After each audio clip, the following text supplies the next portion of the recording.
Sortir publiquement une déclaration sur le processus électoral en cours et d'autres questions de l'heure faisait l'objet de cette conférence de presse organisée par le Conseil national des Washinganahe. Selon ambassadeur Balthazar Awonimana, président de ce conseil, considérant que les prochaines élections devraient être une occasion favorable pour redresser le pays, un certain nombre de conseils et de recommandations ont été formulés à l'endroit des principaux acteurs impliqués dans le processus. Ce conseil des Washinganahe demande donc à l'administration de jouer la carte de la neutralité ainsi que d'user de la responsabilité aux partis politiques de se mettre aux élections des candidats animés par un esprit patriotique, aux médias de respecter la déontologie et à la société civile. Il lui a été demandé de rester vigilant en cette période cruciale. Mais qu'en est-il de la violence verbale devenue monnaie courante, ont voulu savoir les journalistes. Adriana Bona, un des Washinganahe, de répondre qu'il faut à tout prix l'éviter.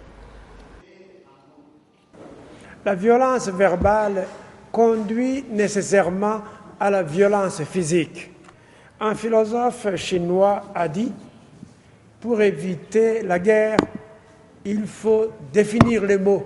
C'est Confucius, le grand artisan de la civilisation chinoise. Définir. À plus forte raison, modérer le langage.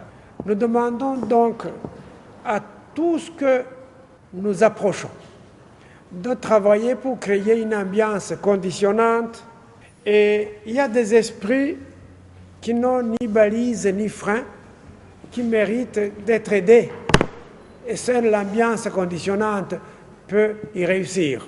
Au cours de cette conférence de presse, la question de la grève des enseignants était également présente et Balthazar Awonimana d'indiquer que le Conseil national des Washinganahe est préoccupé par cette situation de bras de fer entre les enseignants et le gouvernement. Nous assurerons un arbitrage si les deux parties le souhaitent, a-t-il également ajouté.